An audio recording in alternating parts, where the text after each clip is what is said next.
Espero, então, que a nossa meditação, nós fizemos 20 minutos de meditação, que ela tenha realmente sido proveitosa para todos vocês, né? Que vocês tenham conseguido realmente pacificar todos os pensamentos, as ideias e as emoções, para que a gente esteja apto, né? Ou ser né, um recipiente apropriado para receber o ensinamento do Senhor Buda.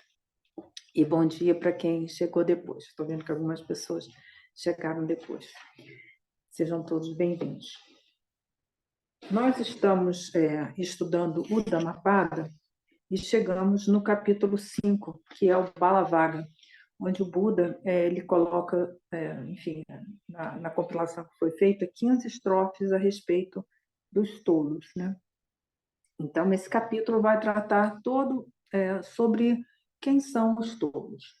Como nós vimos na semana passada, os tolos são pessoas dominadas pelo torpor, né? E, ao contrário do que algumas pessoas pensam, que esse torpor é um estado de lentidão dos pensamentos, né? Que seja alguma coisa até patológica mesmo, né? Com deficiência cognitiva, mas não, gente. Esses tolos são pessoas que são dominadas pela ignorância, pelo véu da ignorância. E elas, ao contrário também, que muitas pessoas pensam, que essas pessoas são inocentes, né? Mas elas inocentes não têm absolutamente nada, né? São pessoas firmemente arraigadas em suas crenças, em suas convicções, sejam elas religiosas, políticas, sociais, futebolísticas, qualquer uma delas, né? E elas não são pessoas de fácil trato, né? Como nós veremos hoje na historinha de hoje, são pessoas bem difíceis da gente se relacionar, né? Como a gente vai ver, são pessoas instáveis, levianas e traiçoeiras, né? E eu acrescentaria mais um ponto aqui, que é a hipocrisia, né? A hipocrisia é algo que faz parte do samsara, né? Essa semana, principalmente, nós vimos tantos discursos hipócritas, né? Mas é porque faz parte realmente do samsara, né? Da ignorância. E nós não podemos esquecer que a hipocrisia é né, dos véus, né? Das emoções perturbadoras, se a gente pode falar assim, que caracteriza a primeira terra de Bodhisattva, ou seja, o praticante ele já passou pela via da acumulação, já passou da via da junção e já chegou na primeira terra de Bodhisattva. E aí, nesse ponto, né, ele se libera da hipocrisia. Então, a hipocrisia não é algo assim tão fácil de se liberar. Realmente é preciso um grande trabalho nosso de estudo e prática para que a gente se libere. Então, o que o Buda vai nos falar aqui, né? Ele vai nos falar para a gente, nessa estrofe de hoje, para a gente nos afastar desse tipo de pessoa, porque realmente, né, são pessoas traiçoeiras, né? Então nós devemos nos afastar. Mas esse é o ensinamento do Hinayana, né, do Senhor, atribuído ao próprio Buda Shakyamuni. Mas nós não podemos perder de vista que nós temos a visão do Mahayana dentro do budismo tibetano. Então, com esse tipo de indivíduos tolos, nós vamos ter uma profunda compaixão por eles, né? Porque são pessoas dominadas pela sua ignorância, pelas próprias convicções, né? O Lama Tendai dizia que não há nada pior para um ser humano do que as suas próprias convicções. Então, a gente precisa ter muito cuidado, né, quando a gente vê que o Buda recomenda aqui da gente se afastar. Realmente é bom se afastar, porque, né, é perigoso para a gente, né, como praticante, mas nós estamos com a visão do Mahayana, então nós não podemos perder esses, né, esses dois contextos, né, do ensinamento Mahayana e do ensinamento Hinayana, que é esse que o Buda nos colocou aqui. Então, eu vou ler a estrofezinha, né, dessa tradução aqui da Palas Athena, como é que está a tradução, que é essa estrofe 61. Se, jornadeando, não encontrar ninguém que lhe seja igual ou melhor, que firmemente siga solitário, não há amizade com todos. Então, nós veremos aqui na nossa nova tradução aqui. Se um viajante não encontrar um companheiro que seja melhor ou igual a ele em prática, que se mantém então firmemente em sua jornada solitária. Não há companheirismo com o todo. O que o Buda está nos trazendo aqui, né? Primeiro, a imagem de um companheiro de sangha, né? A gente não pode se esquecer que na época lá do Buda, né, os praticantes eles ficavam nos monastérios que foram criados devido à época das monções, na época das chuvas, na chuva, para que eles não matassem os animaizinhos pelo meio do caminho, mas eles saíam sempre para mendigar o seu alimento, né? E às vezes se deslocavam de uma cidade para outra, né? Então é por isso que traz essa imagem aqui de jornadeando, né? Ou de um viajante, porque tem essa imagem de ser realmente um companheiro, né? Porque eles não saíam sozinhos, eles iam sempre em grupos, né? De companheiros da própria sangha. E aí o Buda nos recomenda, né? Não, se não tiver um companheiro que seja melhor ou igual a você em prática, que se mantenha então firmemente em sua jornada solitária. Não há companheirismo com o todo.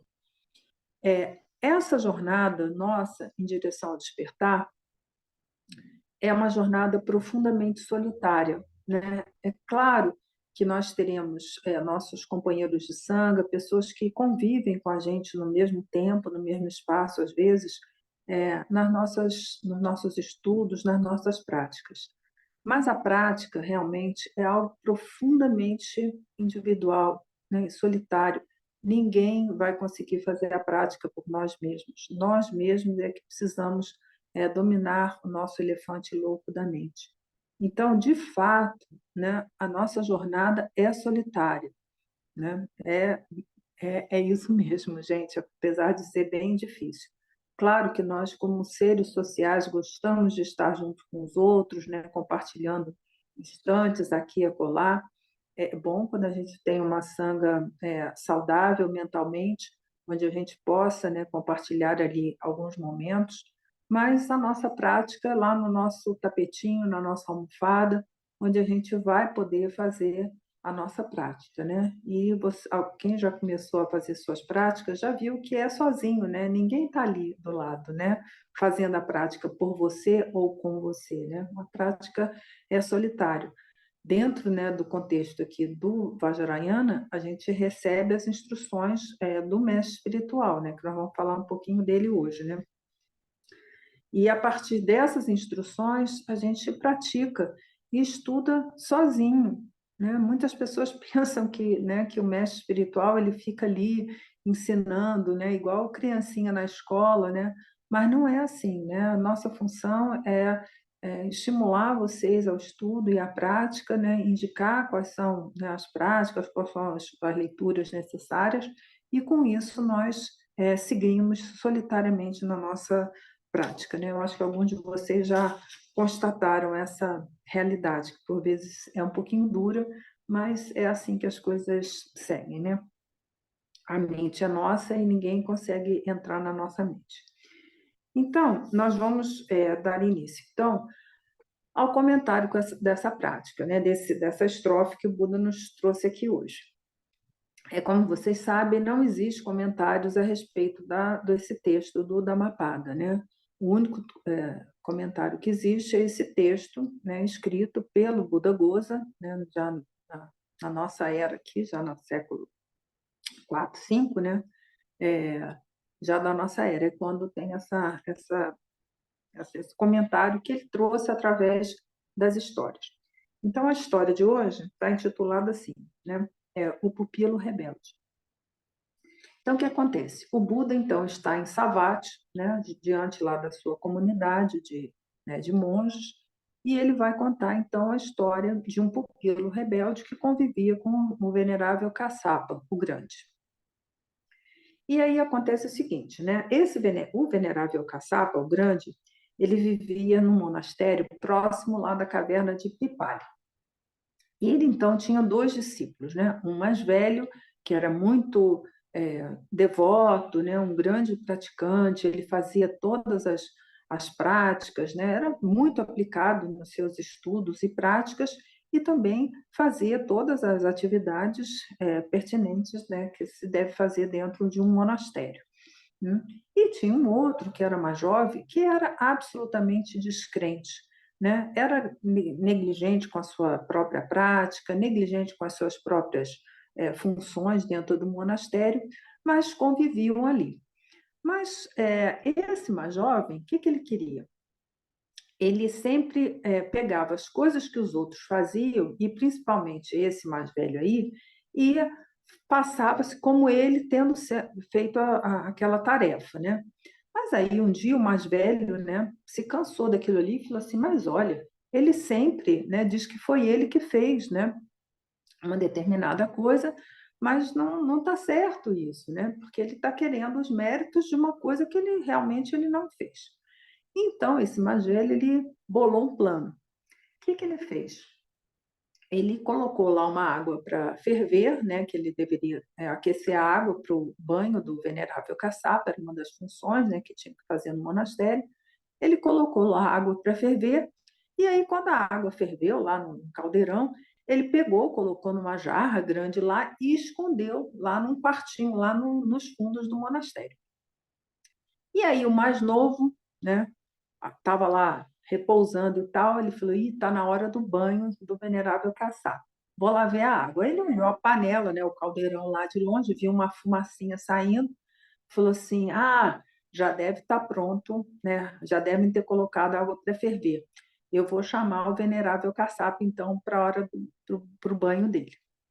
E aí ele foi lá, né? Chamou o venerável caçapa, falou: venerável caçapa, olha, a sua água do banho já está pronta, né? O senhor pode ir lá, né, para a sua sala de banho. Só que aí ele chegou, né? O mais jovem chegou lá perto do caldeirão e viu que, na verdade, não tinha nada, era só o restinho lá da água que tinha ficado no caldeirão que estava ainda soltando a fumacinha. De fato, não tinha água nenhuma. Aí ele correu lá para a beira do rio para pegar água, né? Porque, enfim, ele tinha que colocar água para ferver, né? Porque ele chamou o venerável caçapa. Aí o venerável caçapa, né, chegou na sala de banho, não tinha nada, né? Porque ele falou: ué, cadê minha água, né? Que me chamaram aqui para o banho. Esse jovem me chamou para tomar meu banho e ele, né, tá lá na beira do rio, né? Que negócio é esse? E aí o mais velho chegou e falou assim: olha, venerável, é o seguinte, esse discípulo ele é muito, né, descrente, né? Ele tem a prática dele muito frágil, né? Ele realmente ele não faz muita coisa, né? A sua água para ferver fui eu que coloquei, né? E ela já está disponível lá para o seu banho. E aí ele foi, né? Tomou o banho, né? O caçapa tomou o banho dele normalmente e tal. E aí o mais novo chegou e falou: ah, já está tomando banho e tal, né? Já está tomando banho porque a água já estava aquecida. Aí passaram assim alguns dias, né? O caçapa estava lá sentado lá no trono dele, né? E chegou o mais novo então e se prosternou para ele.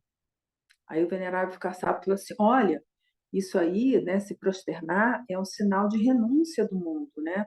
É aquele que já está liberado das suas emoções perturbadoras, né? Já tem devoção, né? Essa atitude não é condizente, né, com o que você faz regularmente aqui, né? Pare de se prosternar para mim, porque isso é uma conduta inadequada sua. Olha a hipocrisia aí, né? Do jovem.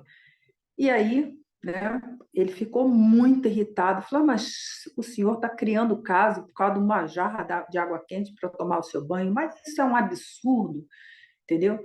E aí ele ficou muito irritado e foi-se embora.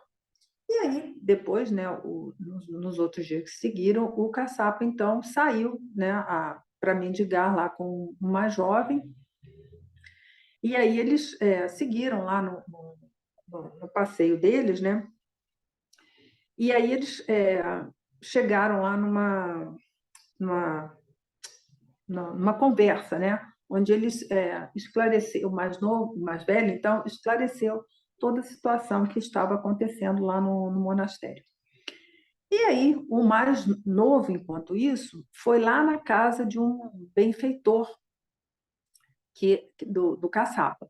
E aí chegou lá e falou assim: olha, como está o seu mestre? Né? Aí ele falou, não, meu mestre está muito doente, ele não está bem, né? Aí o benfeitor falou, não, então, por favor, leve, né, esses alimentos todos para ele, né? E aí ele foi, pegou aquele monte de alimento, né, de, enfim, finas substâncias para alimentação, levou lá para o monastério. O que que ele fez, gente? Comeu tudo, né? E aí passaram alguns dias, o mais velho foi lá nesse mesmo benfeitor, e esse benfeitor ofereceu finas vestes, né, tecidos, para o caçapa, mas entrou e saiu sem falar nada, né? E aí, passados mais alguns dias, o próprio caçapa foi lá na casa do benfeitor, né? E aí chegou lá, o benfeitor falou assim: ah, venerável, fico feliz em ver que você está bem recuperado. Eu falei, mas bem recuperado do quê? Não, porque aquele seu discípulo, ele veio aqui, né, e ele falou que você não estava bem, estava adoentado, e eu então dei para ele muitas, né, muitas oferendas de alimentos e tudo, porque você se recuperasse. E aí o caçapa não falou nada. E aí voltou lá para o monastério. Aí, o que aconteceu, né? Passaram alguns dias, o mais novo foi lá, né, se prosternar de novo para o caçapa. Ele não tinha aprendido ainda, né, gente, a primeira lição. Ele foi lá se prosternar, e aí o caçapa falou para ele: olha, mas essa sua conduta é completamente inadequada, né? Você não tem devoção, você toma o que não lhe é dado, né? Assume como sua funções, atividades, né, que você não realmente não fez só para receber seus méritos. Não é condizente essa tua atitude de se prosternar, né, tendo feito tantos atos negativos. Aí ele ficou muito irritado, né, o pupilo mais jovem, esse rebelde. Falou, mas o que é isso? Outro dia você me repreendeu por conta de um pouco de água quente, e agora um pouco de alimentos que eu comi, né? Mas não está certo isso, né? E aí o caçapa ficou calado, assim, não falou nada, mas aí no dia seguinte, né, ele foi sair com o mais velho, né, em busca de alimentos, né, para mendigar os alimentos lá na cidade. E aí o mais novo, o que que fez? Pegou um bastão, bateu em tudo, quebrou tudo, destruiu tudo e depois tacou fogo né, na câmara, né, onde vivia o caçapa. Destruiu tudo, botou fogo e foi, né, foi-se embora. Muito irritado. E aí, passado alguns dias, esse mais velho, ele foi lá, ele queria se encontrar com o Buda, e aí ele chegou lá, e o Buda perguntou, como está o venerável caçapa? Aí o mais velho falou assim, olha, ele teve um problema lá com um discípulo é, que era muito rebelde, né? E ele acabou destruindo tudo, ele queimou tudo, né? Não sobrou nada, né? Foi um grande incêndio e destruiu tudo. Aí o Buda falou assim: ah, mas não é a primeira vez que ele apronta uma história dessa. Aí o Buda então vai contar, né, para o discípulo mais velho e para a comunidade que estava ali, essa que é a nossa segunda historinha de hoje.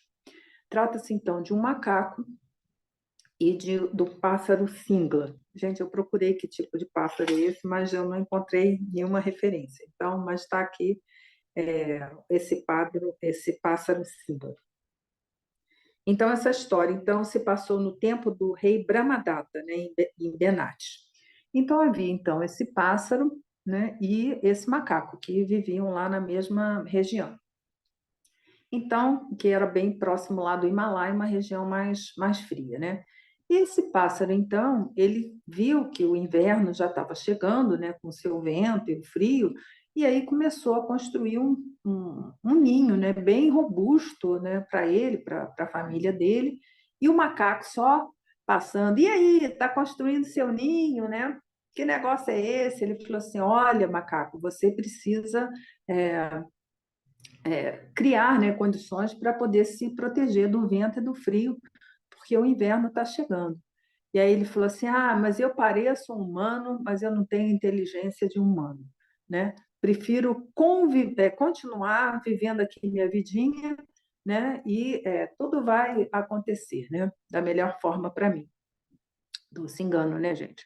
E aí o tempo, né, passou, o inverno chegou, né? E o pássaro estava lá, né, bem protegido na casa que ele mesmo tinha construído e tal. E aí chegou o macaco, morrendo de frio, né? Batendo o queixo, desesperado de frio. Aí chegou, ô pássaro, por favor, me dê abrigo aí, porque eu estou passando muito frio, né? Muita necessidade. Aí o pássaro falou assim, né? Uma casa não é para alguém como você, que é instável, leviano, traiçoeira, não preserva os preceitos morais e assim nunca terá felicidade. Macaco, abandone os maus hábitos, construa uma casa e se proteja do frio e do vento. Aí o macaco ficou muito irado, né? E falou assim: mas o que é isso? Esse pássaro vem aqui me falar que eu sou traiçoeiro, sou isso e sou aquilo outro, mas que negócio é esse? E aí pegou, né, um bastão e destruiu o ninho todo, botou fogo e tal, mas o pássaro, que era um pássaro, ele voou, né? E aí o Buda, então, conclui a história, né? Esse pássaro era o venerável caçapa em uma vida passada dele, mas como ele já tinha conquistado as suas habilidades, ele conseguiu se liberar daquela agressão, né? Ele voou, né? Ele não sofreu nenhum dano, tal como o caçapa agora nessa vida atual. E o macaco era, na vida passada, esse discípulo descrente, né? Negligente com seus estudos e práticas. E assim a história, né, se segue ao longo dos tempos, né? Se né, um indivíduo, né, não domina a sua própria mente, ele continuará, né, por todo o samsara a errar continuamente, né? Que é um pouquinho, gente, concluindo aqui a história, o que o Buda nos trouxe na estrofe da semana passada, né? É longa a sucessão de existências dos tolos que não compreendem o santo Dharma. Então é isso, né? Esse é o comentário bem interessante que o Buda trouxe para a gente, porque esse tipo de indivíduo, né, não é, né, esse negligente, traiçoeiro, hipócrita, né, como fala aqui, leviano, instável, ele não é um tipo de personagem que a gente só encontra na sanga, né? Isso é um personagem comum também na sanga, né? Pessoas que que fazem alguma coisa, mas de fato elas não fizeram aquilo, mas tomam para si diante, né, dos outros, querendo tomar os méritos, né, do outro, mas isso não existe. O mérito é daquele que executa a ação, né? Da mesma forma que aquele né, com ato negativo, né, o resultado do ato vem daquele que executa, né, tanto com a palavra quanto com o corpo, aqui também, em relação aos méritos, é aquele que executa, não é aquele que fala que fez, né? Então, esse tipo de personagem é bem comum também dentro das sangas, né? E, né, fora das sangas, então, né, pessoas que estão lá perdidas na sua ignorância, né, dominadas pelas suas convicções, sejam lá quais sejam, né? Então, isso é ainda pior. E aqui, volto aqui a falar do que o Buda nos falou. Esse tipo de companheiro é melhor a gente afastar deles, né? Porque realmente não vai nos trazer nada de positivo. Mas, como a gente está aqui no Mahayana, a gente vai ter uma profunda prática da compaixão, né, da paciência, né, para com esse tipo de pessoa, né? Isso não vai nos impedir, né, de praticar as paramitas, como, por exemplo, a generosidade. Se a pessoa tiver precisando de alguma proteção da vida, se estiver precisando de algum elemento material, ou até mesmo da prática do Dharma, a gente vai praticar, né? Se está precisando da paciência, que a gente pratique a paciência com elas, mas o ideal é realmente se afastar, porque eles não vão trazer nada de benéfico para nós, a não ser o desenvolvimento das paramitas. Tá bom? Então, até aí. Então, o que eu preparei aqui para vocês. Nós estamos dentro do Vajrayana, certo? No Vajrayana, também nós convivemos com alguns praticantes que já seguiram um pouquinho à frente na sua prática. E alguns deles se tornaram mestres espirituais ou lamas aqui dentro do Vajrayana. E com esse tipo, né, de pessoas também nós devemos tomar muito cuidado, né? Tem uma pessoa da nossa sanga que está por aí, que eu já entreguei para ele, né, um texto do Ashwagosha sobre as 50 estrofes de devoção ao Guru, onde ali tem algumas instruções para que a gente possa ver quais são as qualidades do mestre espiritual que a gente vai seguir. Porque se a gente estiver seguindo, né, um praticante, né, que mesmo sendo um lama, né, não tem as qualidades necessárias para um mestre espiritual, nosso risco vai ser muito grande da gente não conseguir obter o perfeito e sublime despertar. Então, eu trouxe inicialmente aqui para vocês o ensinamento que está lá no Patru Rinpoche sobre o mestre espiritual. Tá? Alguma dúvida até aqui, gente? Porque agora a gente vai entrar com esse ensinamento do Hinayana dentro do Vajrayana, tá? Então, se tiver alguma dúvida aqui do Hinayana e do Mahayana, a gente já pode esclarecer aqui antes da gente entrar nessa parte aqui específica do Vajrayana. Então, o mestre espiritual, primeiro a gente tem que ver lá no tibetano, né? A palavra é quem. Peraí, deixa eu ver quando ela tem. Quem me Gewa. Gewa é virtude. E o quem é o quê? É um amigo. Então, o mestre espiritual, né, o lama, para a gente usar essa palavra, é aquele amigo da virtude, né? É aquele amigo virtuoso. Então, isso é muito importante, né? Um dos critérios que a gente vai ver, né, se aquele lama é realmente um lama adequado, é ver se ele é uma pessoa virtuosa, se ele é o nosso amigo de bem, né? Que ele vai nos trazer realmente benefícios para a nossa mente, né? Do mesmo jeito que a gente também não pode mexer na cabeça do outro, né? O lama também não vai mexer na nossa cabeça, tá? Ele simplesmente vai dar as instruções para que a gente siga a nossa prática, né? Então, o que nós vamos ver aqui? As qualidades do mestre, né? Então, nós já deixamos esses tolos de lado e nós vamos confiar no nosso amigo virtuoso, que é o mestre espiritual. Então, tem lá, vai ver aí, depois que a gente conseguir traduzir esse texto aí do Ashwagosha, virão mais 50 estrofes, né? Vem mais. Então, as qualidades do mestre, né? Ele dá as instruções, né? Atenção muito a isso, porque às vezes a pessoa, né, esse praticante mais adiantado, ele não dá as instruções, né? Isso é comum também, acontece, né? Então, assim, quem é esse lama? Ele realmente me oferece o tesouro do Dharma para que eu possa realmente praticar o que deve ser praticado ou não, né? Então, a primeira coisa é se ele dá as instruções. E dar as instruções não é só estar falando, é você ver a aplicabilidade daquilo que ele te ensinou ali, né? Se aquilo realmente traz benefício para a sua prática, né? Para ir com a sua relação com o outro. Tá? Então, esse é um primeiro critério que nós vamos ver, né? Se ele guarda os votos dele de liberação individual, os votos do Mahayana, que é o voto de Bodhisattva, né? E os samayas dele em relação às práticas, né? Isso é uma coisa que, né, o praticante não vai falar, mas isso se vê pelo comportamento, né, do lama, né? Terceiro, né? Se ele é calmo, se ele interiorizou o sentido do Dharma.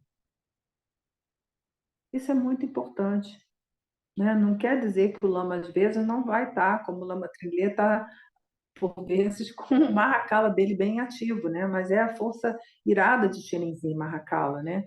Então, esse calmo, ele interiorizou o sentido do Dharma, né? A mente dele é estável, estável.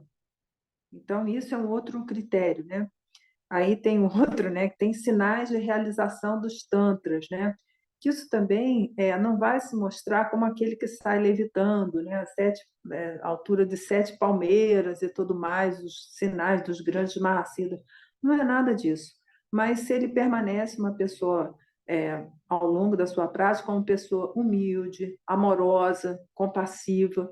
Então, essa é a realização, né, dos tantras. Não é nada especial, né? Continuamos como seres humanos, mas com esses atributos, né? Da humildade e do amor benevolente, compassivo, né?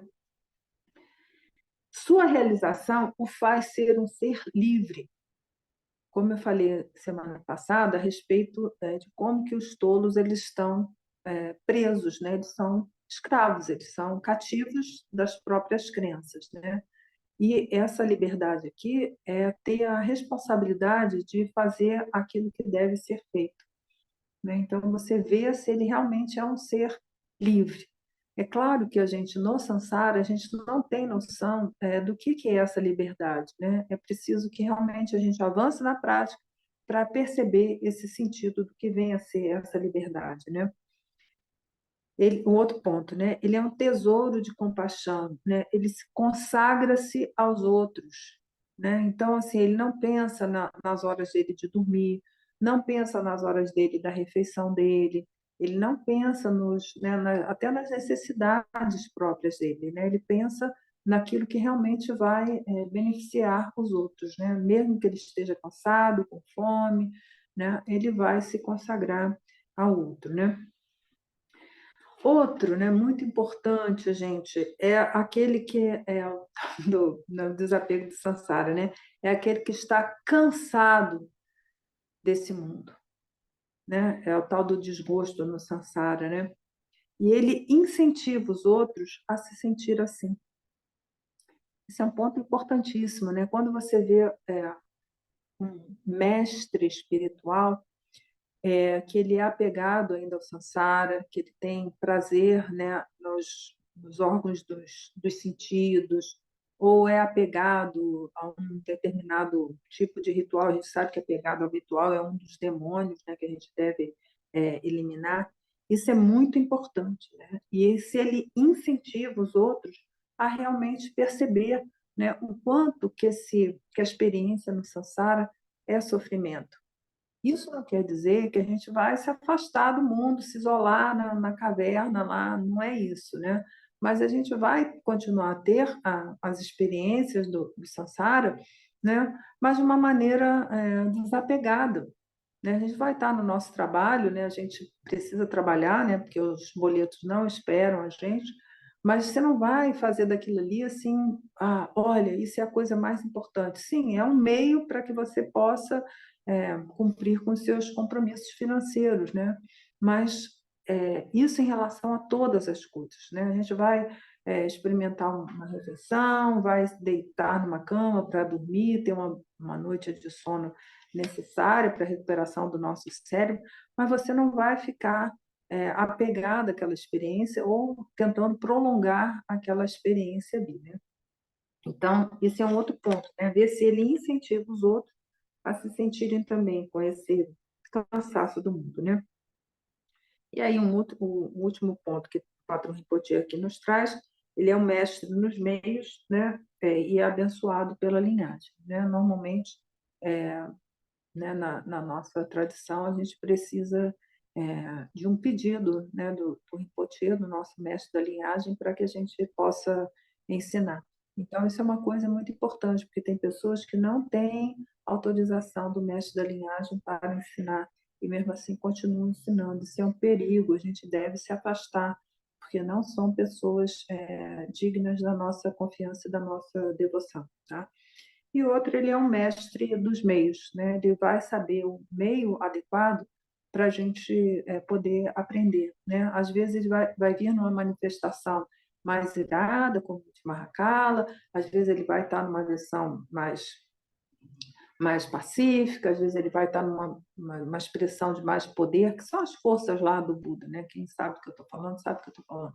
As forças do Buda, né? Que é pacífica, desenvolvimento, poder e irado, né? Então, um mestre espiritual ele pode usar esse ou aquele meio para que a gente possa aprender, porque às vezes a pessoa está lá numa lerdeza, entendeu? A gente precisa ter uma palavra mais enérgica para ver se a pessoa acorda, né? Mesmo assim, às vezes as pessoas não acordam, tá? Então, essas são as que estão lá, mas vocês podem ver lá, está no nosso manual lá do Ornamento da Preciosa Liberação, o Lama Trilhei inseriu alguns textos do Patrão Rinpoche. Então, quem quiser mais detalhes, poderão ver lá, tá bom?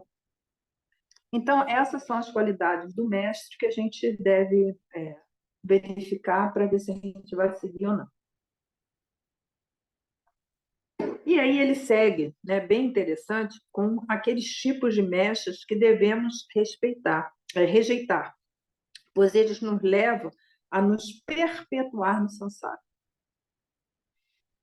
Então, aqui tem um encontro, né, daquilo que o Buda falou lá, que a gente deve se afastar dos tolos, são os mestres tolos, porque temos bastante, tá bom? E a gente vai ter que avaliar também esse mestre para ver se a gente vai confiar neles ou não, né? E aqui é recomendado que a gente não confie nesse tipo de pessoas. Então, como o Patrão Rinpoche coloca, né? Aquele que mestre que é como a pedra de moinho feita de madeira, né? Ele não tem as qualidades, né, necessárias para ser um mestre, né? Ele não desenvolveu corretamente o To Sangon, que é a escuta, a reflexão e a familiarização, né, a meditação. Sua preocupação é somente com essa vida, né? Eles são incapazes, né, de dominar a natureza das mentes. Então, olha só, né, a pedra de moinho, como vocês sabem, não sei se vocês já viram uma pedra de moinho, né? Eu já vi uma vez, era lá na Espanha, lá no centro do Calo Rinpoche, lá na Espanha, era um antigo moinho de olivas, né, para fazer azeite. Claro que ninguém mais usa isso, mas tinha lá, e eu vi, né, uma pedra grande, assim, de pedra, né, mesmo, bem maciça, que ela usa para, tem um processo lá para triturar as olivas para a produção de azeite. Mas aqui a imagem é de uma pedra, né, de moinho feita de madeira. E a gente sabe que a pedra, né, tem uma estrutura, né, física que permite a moagem realmente, mas uma pedra, né, uma pedra de, como é que posso dizer, uma peça de moinho feita de madeira não vai levar, né, a grandes coisas, porque a gente sabe que a madeira ela se desgasta, né, ela tem as características químicas e físicas dela que não permitem uma moagem adequada. Então, aqui é aquele mestre frágil, né, que ele não tem, né, as qualidades necessárias, né? E aí tem lá, né, ele não tem, né, ele defende sempre a sua casta, né, defende sempre o seu grupo, né, que seja lá quem quer que seja, mas ele defende ali o time de futebol dele, né, não interessa se o cara é bom ou não é bom, mas se é do mesmo time, está tudo bem, né? E também ele tem a motivação incorreta, né? Porque aqui ele não tem realmente objetivo de ajudar os seres, né? Nem os discípulos que estão sobre orientação dele, né? Ele só quer realmente é, honra, glória e tudo mais, né? Então, esse é o primeiro tipo de mestre do qual a gente deve se afastar. O outro, que é bem bonitinho, né, são as rãs de poço. As rãs de poço são aqueles que se acham um ídolo, né? Ele se acha assim o máximo, né? O cara que realmente ele se acha, sabe o que a gente fala? Então, o que que ele vai, o patrão Rinpoche vai falar? Sua fé é estúpida, né? É ignorante, né? Ele se eleva em um pedestal. Eles são desprovidos das qualidades, né? É a historinha lá, né? Da rã do poço, né? Que chega, né? A rãzinha está lá no poço se achando que aquele poço ali é o mundo, né? E chega outro falando, é o oceano, qual que é o oceano? Vocês vejam lá, gente, na historinha, é bem bonitinha, uma historinha curta. Que ele chega lá, mas é o oceano, é grande, não é maior, e ele vê que ele realmente, né, ele está lá no pocinho dele, né, a rãzinha lá no fundo do pocinho dele, se achando o máximo, e de fato ele, coitadinho, está só uma rãzinha lá no, no poço, né? E aí é dito, né, os ganhos e as honras, né, inflam o seu orgulho. Então, a gente não pode esquecer que ganhos e honras, né, é uma dos 8 dharmas mundanos, né? É o desejo por ganhos e elogios, né, e honras. Então, mestres espirituais que estão apegados aos 8 dharmas mundanos realmente não são dignos de ter a nossa confiança para nos conduzir no caminho, né? O patrão Rinpoche, então, nos traz um outro tipo, né, que são os guias insensatos, que eles levam aos maus destinos, né?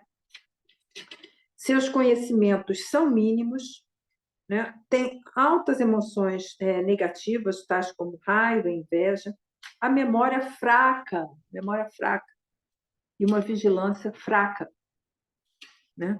Imitam a conduta dos CIDs, dos realizados. Isso aí tem macaco de imitação, né? Imitam, né? Fazem de conta que é tipo uma performance, né? Por isso que o Lama Trilha chamava dos touros também de palhaços, né? É porque eles performam é, um papel, né? Mas de fato eles não são isso, né? Está lá na categoria lá dos hipócritas, né? Então nós devemos avaliar os mestres para ver o quanto que eles têm de conhecimento do Santo Dharma, porque por vezes eles não têm conhecimento, os pobrezinhos. Ficaram lá, né, aprenderam uma meia dúzia de coisas e ficam falando coisas por aí. Então, quando a gente se aproxima, a gente tem que ver se a pessoa realmente é versado lá no Tripitaka, nos textos do Mahayana, né, nos tantras e tudo mais, porque senão a gente é como a gente se confiar num mau médico, né? A gente vai sair pior até, entendeu? Vai sair, tá com a perna doente, vai sair com a outra perna amputada, porque, enfim, a pessoa é um mal, né, um mal guia, né? Então, da mesma maneira que nós devemos ter todo esse cuidado ao observar os mestres espirituais, né? É dito, né? Ele é pouco instruído e sua mente é vulgar. Então, essas são qualidades, gente. Você vê, às vezes, esses mestres espirituais que têm a memória muito fraca, né? A vigilância deles muito fraca, ou seja, a prática deles também é muito fraca. E aí você vai confiar a sua mente, né? Você está confiando no seu maior tesouro, que é a sua mente, é ela que você, né, vai levar para todas as destinações e é com essa mente que você vai obter o despertar, né? Então, muito cuidado, né, ao confiar nesses mestres tolos, né? E aí o patrão Rinpoche traz, então, o último, que é o guia cego, né? Que aí esses são ainda piores, né? Eles não têm a mente do despertar, né? São completamente desprovidos da bodhicitta, de amor e de compaixão, né? São desprovidos, né? São pessoas comuns que estão ali naquele cargo, mas realmente não têm as qualidades necessárias, né? Não sabem ensinar o que deve ser adotado e o que deve ser evitado. Então, esses são os mestres tolos. Então, como estão aqui os quatro tipos, né, que o Patrul Rinpoche nos traz, para a gente se afastar desse tipo de gente que realmente a gente não vai ter nenhum benefício. Por mais assim atraente que seja, né? Porque essas pessoas, como é o macaquinho lá, traiçoeiro, hipócrita, eles fazem um papel bem interessante de sedução das pessoas. Então, é preciso uma atenção redobrada da gente em relação a esse tipo de pessoas. Por isso, avaliem sempre o mestre, né? Como o Buda, né, falou em relação aos ensinamentos, a gente aqui no Vajrayana é preciso ter muito cuidado com o mestre ao qual a gente está confiando a nossa mente, gente, né? Não é pouca coisa, não. E aí o patrão Rinpoche vai trazer, né? O mestre é aquele a quem nos confiamos para as próximas vidas, né? Sobre o que deve ser feito e o que deve ser abandonado. Gente, não é uma coisa só para essa vida, né, de prazer, de satisfação. Tem gente que frequenta templos e tudo simplesmente em busca de um estado de bem-estar ou mesmo até de transe, sabe? Porque a pessoa fica, devido ao torpor, né, ela entra num estado assim de torpor mais grave ainda, né, um torpor mais sutil, né, mais difícil de ser erradicado. Então, muito cuidado, né? Olhe, né? Avalie bem esse mestre, se ele realmente vai te dar os ensinamentos, não só, né, do conhecimento, do Tripitaka, dos Tantras e tudo mais, né, mas também se ele vai te dizer, olha, isso é adequado, isso não é adequado, né, que vai realmente te guiar pelo caminho, né? Ele segue, né? É um mau mestre, né? É tal como uma serpente enrolada em uma árvore, né? Quem se aproxima morre, né? Desperdiça essa preciosa existência humana. Olha só, gente, que triste, que lamentável, né? muitas pessoas se aproximam desses maus guias, né, que ele traz aqui, como uma serpente, né? Se a gente se aproxima deles, destroem a nossa vida, né? Então, a nossa preciosa existência humana, que a gente conquistou a duras custas, a gente tem que ver que o nascimento humano é um renascimento superior, né, à custa de muito mérito que a gente acumulou.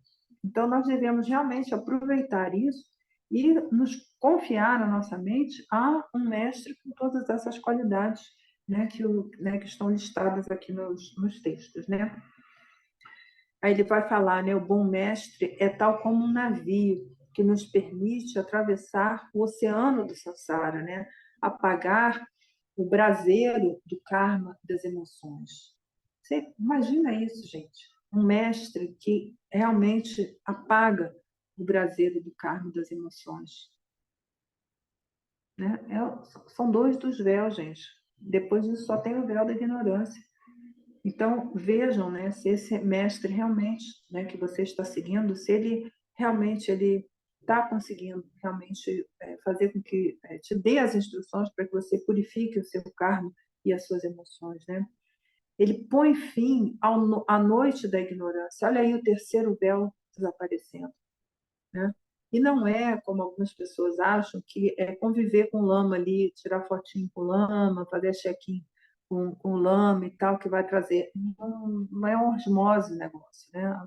É a função de professor mesmo, né? É, de dar as instruções, né? Não é a sua proximidade com o lama que vai te trazer esse benefício, né? É se você segue as instruções que ele dá, porque não adianta nada você tirar fotinha com o lama e achar que a coisa está resolvida. Não, infelizmente não está, não. Né? Se a gente não aplicar, né, aquelas instruções que ele deu, a gente não vai ter benefício absolutamente nenhum. E aí ele segue, né? É o perfeito vaso que contém o tesouro do Dharma. Então, isso é muito importante a gente avaliar também, né? Para saber se realmente aquele mestre que a gente está seguindo ali, se ele é um tesouro do Dharma, né? Se ele tem uma compaixão vasta e viva, tal como um rio, né? Ele é firme e imparcial. Então, olha só quantas qualidades, né? Que precisa ter o tal do mestre. Então, esse é o mestre, né, dentro do lamaísmo, né, o lamaísmo dentro do Vajrayana. Tantas coisas a gente tem que avaliar, gente, porque senão, assim, né, é o Dharma como não Dharma, então o que estará nos esperando são os infernos, né? Então, muito cuidado mesmo, né? E aí tem, né, uma frasezinha lá, muito bonita, né? Eu encontrei o mestre sublime, né? Mas me deixei enganar por aparências ordinárias, né? Eu encontrei o caminho supremo, mas perambulei por caminhos que não levam a lugar nenhum. Abençoe a mim e a todos aqueles com as mesmas características negativas, para que as nossas mentes possam ser domadas pelo Dharma. Então, isso é outra coisa também que acontece. Por vezes, a gente está na presença, né, de um grande mestre e a gente o vê como um ser mundano. Por que acontece isso, né? Nós, na nossa experiência do Sansara, a gente vai buscar, às vezes, nesse mestre espiritual, alguém que confirme as nossas crenças, alguém que leve o mesmo estilo de vida que eu levo, né? Que a gente mesmo leva, né? Buscando assim uma similaridade, né? Em vez de avaliar esses atributos todos aqui, não, vai ver tipo um brother, né? Tipo, um colega de via. E aí, o que acontece? Você fica preso, né, nesse véu da dualidade. Você vê naquele mestre espiritual ali, apesar dele ter todas essas qualidades aqui, você o vê como um colega, né, um companheiro de jornada. E não é assim. Né? Essa relação com o lama, com o mestre espiritual, com o amigo da virtude, né, esse amigo do bem, amigo de bem, como ficou lá na tradução, é algo que nós vamos desenvolver gradativamente a devoção. A devoção não é algo que a gente vai desenvolver num primeiro contato com esse mestre espiritual. né? Primeiro que a gente não está acostumado, né? E outro que a gente está acostumado nas relações humanas a encontrar no amigo, no, sei lá, no parente, no primo, no sei lá quem, pessoas que compartilham das mesmas crenças que a gente. Ah, tipo, torce no mesmo tipo de futebol, então é meu amigo ali. Tal. Então, num primeiro instante, essas características. Né? Se a pessoa é um pouquinho diferente do nosso conjunto de crenças, a gente vai rejeitar. Então, esse é o primeiro instante. Mas, gradativamente, quando a gente vai avaliando as qualidades do mestre, vai convivendo com o mestre, vendo quais são as instruções que ele dá, se as práticas realmente estão te fazendo se liberar das emoções perturbadoras, do karma, da ignorância e tudo mais, é que essa devoção vai surgindo. Quando a gente entende, né, o que é essa devoção? Está lá, é um dos princípios básicos lá, né, da tradição do Vajrayana. É você entender que aquela pessoa ali, porque é uma pessoa, sabe? Ela já caminhou um pouco mais na prática, né? E ela tem qualidades que ela mesma já conseguiu desenvolver através das instruções, né, do mestre espiritual dela, né? E aí nós começamos a ver que tem alguém, é um ser humano, não é um ET, não é uma santidade, não é nada disso, não, é uma pessoa, entendeu? Que é melhor que a gente. Não melhor no sentido assim de mundano, né? A pessoa é melhor. A pessoa melhor é sempre um perigo, né? O que é esse melhor, né? Mas é esse companheiro aqui que o Buda nos traz aqui, ó. Se você não encontrar um companheiro que seja melhor ou igual, né? E aqui é o companheiro melhor. Então, quando a gente encontra um companheiro, né, de jornada que seja melhor, o que vai acontecendo com a nossa apreensão egocêntrica? Vai baixando a nossa bola, gente. Né? Tipo assim, olha, tem um praticante, uma pessoa que praticou, né? Que fez o que era para ser feito, que abandonou o que era para ser adotado, né? Tem todos essas características aqui listadas pelo patrão Rinpoche, mas isso está no Gampo, enfim, está todos os ensinamentos do mestre espiritual. Você vai, então, com essa sensação de que, olha, ele sabe, né? E ele pode me conduzir, é essa devoção que nós vamos precisar desenvolver. Porque sem esse desenvolvimento da devoção, que é saber que tem alguém que sabe mais que você e você precisa dessas instruções para que você possa seguir o caminho, é que vai surgir a compaixão. Porque eles são dois lados da mesma moeda.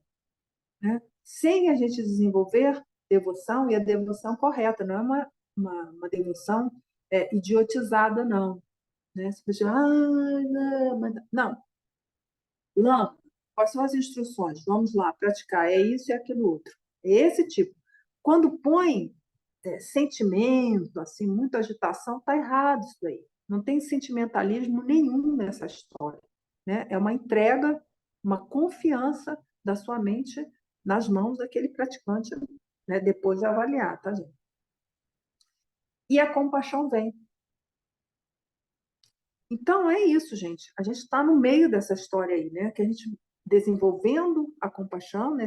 Entendendo que tem alguém que é melhor que a gente em prática, entendeu? É que a gente vai ter respeito, amor, compaixão pelos outros seres. Sem essas duas histórias aqui, a gente não caminha como praticante. Não tem como. Né? Porque daí vem o terceiro ponto aqui do meio dessa história, que é a meditação sobre a impermanência. Então, esse é o tripé nosso: devoção, compaixão e a meditação sobre a impermanência. Ou seja, todas essas experiências, tudo que nós passamos é absolutamente impermanente. E é bem difícil para a gente ser humaninho, porque a gente quer sempre progredir, se perpetuar, evoluir. Né? Assim, estou evoluindo. Aqui nós já vimos que, de acordo com o ensinamento do Buda, não há evolução. Nenhuma não é evolução. Nós vamos conquistar a estabilidade da nossa mente. mas como é dito lá na primeira estrofe lá do Bodhisattva Charyavatara, no capítulo sobre a paciência, assim, um instante de raiva destrói éons e éons de méritos. Então, se a gente quer realmente quer progredir na nossa prática, né, e a gente vai progredindo assim, mantendo a estabilidade, mas a gente cai, cai, cai, segue mais um pouquinho, cai, segue mais um pouquinho, cai, né? O não retorno só vem lá no estado de Buda. Até lá, nossa mente vai estar instável, né? Nós vamos precisar desenvolver a nossa estabilidade na nossa mente, vamos precisar desenvolver as paramitas, enfim, todas as qualidades, e, ao mesmo tempo, purificar todo o nosso karma, todas as nossas emoções perturbadoras, toda a nossa ignorância. Né? Mas até que esse estado de Buda seja atingido, nós estamos ainda à mercê de tudo que nos passa na mente. Então, a gente precisa entender, né, essa devoção profundamente, essa compaixão profundamente, e no meio delas, a impermanência. Então, esse é né, as coisas principais para a gente seguir adequadamente na nossa prática. Né? Ou seja, tudo que a gente fez até agora pode ser perdido em um segundo. Então, muita atenção, muita vigilância, né, muita concentração, muita qualidade de mente para que a gente possa seguir de uma maneira firme, né? E como é dito, né, em uma só vida, né? Porque é possível, sim, em uma só vida atingir o perfeito sublime despertar? Sim, é possível, mas depende único e exclusivamente da gente colocar realmente em prática a nossa prática, né? Nossa instrução que a gente recebeu, tá bom? Então, esse é o ensinamento que eu preparei para vocês. Ele é muito denso, vai requerer muitas reflexões a respeito de vários temas aqui tratados, né? Realmente é para a gente se afastar dos tolos comuns, dos tolos da sanga, dos mestres tolos, né? Mas a gente precisa avaliar aqueles com os quais a gente está convivendo, esses nossos companheiros de jornada, para que a gente possa realmente beneficiar a nossa mente e a mente de todos que nos cercam, tá bom? Alguma dúvida, alguma pergunta, gente?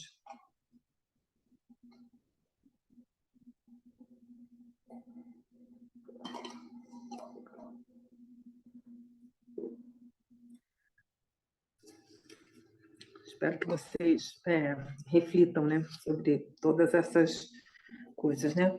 Então, só um pequeno aviso, né? O Trilê me pediu para que eu prepare, né, um grupo para fazer o próximo retiro de 3 anos, tá? Não precisem ficar agitados, porque quem vai organizar isso é o grupo do Rio de Janeiro, tá? Porque lá é que estão vários candidatos.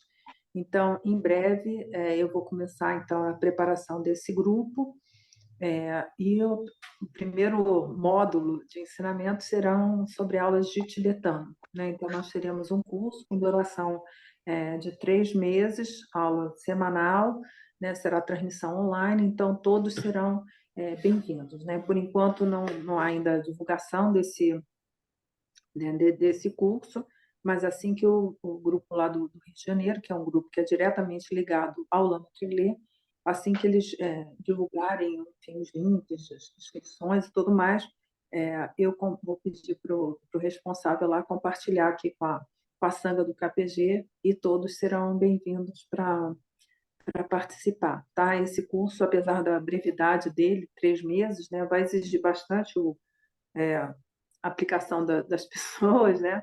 Mas nós vamos, ao final desses 3 meses, estar conseguindo ler, né? Bom, escrever, né? É bom, né? Sempre é bom escrever, mas estar conseguindo ler o tibetano, sabendo exatamente o que está lendo, né? Aprender a traduzir, e nós vamos estar fazendo a prática de Dorje Shantuma, né? Que é essa que a gente faz aqui, todinha em tibetano, sabendo exatamente o que está lendo, né? Não é ler ali na fonética ou ler no tibetano sem saber o que está lendo, tá? Então, esse é o que ele me pediu. Então, todos serão bem-vindos, mesmo aqueles que não têm intenção de fazer o retiro de 3 anos, né? A gente não sabe, né, quanto tempo isso vai demorar, né? A minha preparação foi bem intensa, demorou 6 anos, mas, enfim, isso pode demorar 10 anos, 12 anos ou menos tempo, vai depender da diligência das pessoas interessadas, tá bom? Por enquanto, é o que temos. E é bom porque as pessoas também vão se acostumando com o meu estilo de trabalhar, né? Algumas pessoas que já conhecem, já sabem como que eu tenho o hábito de conduzir as pessoas que estão, né, sobre a minha tutela no Dharma, né? Então, vai ser uma boa oportunidade da gente se conhecer, né, mais, né, numa relação mais direta. Tá bom? Então, esse é o aviso. Esse curso vai começar em julho, aí lá até lá a gente avisa, então, para vocês. Todos serão bem-vindos. Tá bom? Então, muito obrigada pela presença de vocês. Vamos fazer, então, nossa dedicatória. Graças a esse mérito, tendo obtido a onisciência e vencido os inimigos que são as máculas, posso liberar todos os seres do oceano do Sansara, agitado pelas ondas do nascimento, velhice, doença e morte.